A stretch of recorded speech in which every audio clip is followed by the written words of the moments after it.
భారత్పై మరోసారి చైనా నోరు పారేసుకుంటోంది. లద్దాఖ్, అరుణాచల్ ప్రదేశ్ సహా పలు ప్రాంతాల్లో 44 వ్యూహాత్మక మంతెనలు సోమవారం రోజు భారత్ ప్రారంభించడంపై చైనా స్పందించింది.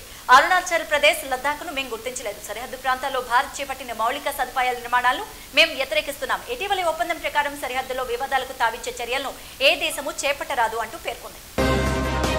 దేశంలో కరోనా ముప్పు ఇంకా తొలగలేదని ప్రధాని మోదీ అన్నారు. దేశంలో కేసులు కాస్త తగ్గుముఖం పట్టినట్లు కనిపిస్తున్నా వ్యాక్సిన్ వచ్చేంత వరకు అజాగ్రత్త వద్దని సూచించారు. మహారాష్ట్ర సహా పలు రాష్ట్రాల్లో పరిస్థితి ఆందోళనకరంగా ఉందని, ప్రజలు మాస్కులు ధరించడం, భౌతిక దూరాన్ని పాటించడంలో నిర్లక్ష్యం చేయవద్దని మోదీ కోరారు. డాక్టర్ బాలాసాహెబ్ విఖే పాటిల్ ఆత్మకథను ఆవిష్కరించిన సందర్భంగా మోదీ ఈ విధంగా స్పందించారు. కరోనా సమయంలో శారీరక దృఢత్వం, మానసిక స్థిరత్వం, నడక, యోగా వంటి వ్యాయామంతో పాటు సాంప్రదాయ ఆహారాన్ని తీసుకున్నట్లు ఉపరాష్ట్రపతి వెంకయ్య నాయుడు తెలిపారు. ప్రతిరోజు కాసేపు నడక, యోగా లాంటి శారీరక వ్యాయామం చేయాలని ప్రజలకు ఆయన సూచించారు.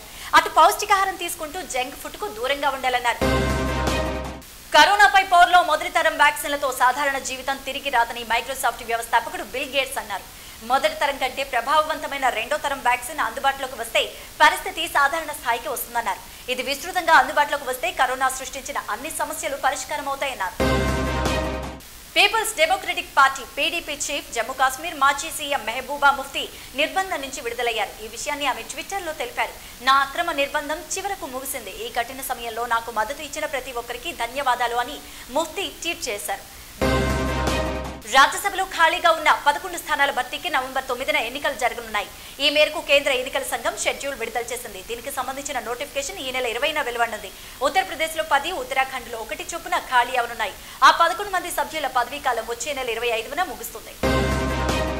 2021 ప్రారంభం నాటికి దేశంలో కరోనా వ్యాక్సిన్ అందుబాటులోకి వచ్చే అవకాశం ఉందని కేంద్ర ఆరోగ్య శాఖ మంత్రి హర్షవర్ధన్ అభిప్రాయపడ్డారు. 1 కంటే ఎక్కువ సంస్థల నుంచి భారత్లో టీకా అందుబాటులోకి వస్తుందన్నారు.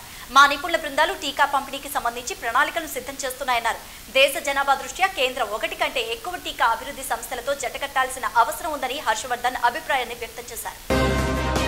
ప్రముఖ ఆభరణాల విక్రయ సంస్థ తనిష్క్ ఇటీవల తీసిన యాడ్ పట్ల నెటిజన్లు ఫైర్ అవుతున్నారు.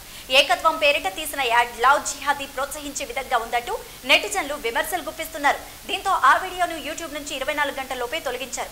ముస్లిం కుటుంబంలో అడుగుపెట్టిన హిందూ కోడలి సీమంతం థీమ్తో ఈ యాడ్ను రూపొందించారు. రాష్ట్రంలో 4 ట్రిపుల్ ఐటీల్లో 2020-21 విద్యా సంవత్సరానికి చేపట్టబోయే ప్రవేశాలకు సంబంధించి అధికారులు కీలక నిర్ణయం తీసుకున్నారు. ఈ ప్రవేశాల్లో ప్రభుత్వ స్కూల్స్ లో చదివిన విద్యార్థులకు 0.4% వెయిటేజీ ఇస్తామని, ప్రవేశాలకు సంబంధించి ఈ వారంలో ప్రకటన విడుదల చేసే అవకాశం ఉందని వారు చెప్పారు. 4 కీలక బిల్లులకు తెలంగాణ అసెంబ్లీ ఆమోదం తెలిపింది. స్టాంపుల రిజిస్ట్రేషన్ చట్టాలకు సంబంధించిన బిల్లు, అగ్రికల్చర్ ల్యాండ్ సవరణ బిల్లు, జీహెచ్ఎంసీ చట్ట సవరణ బిల్లు, క్రిమినల్ ప్రొసీజర్ సవరణ బిల్లులను పలువురు మంత్రులు అసెంబ్లీలో ప్రవేశపెట్టగా సభ ఆమోదాన్ని తెలిపింది. అనంతరం సభను నిరవధిక వాయిదా వేస్తున్నట్లు స్పీకర్ పోచారం శ్రీనివాస్ రెడ్డి ప్రకటించారు.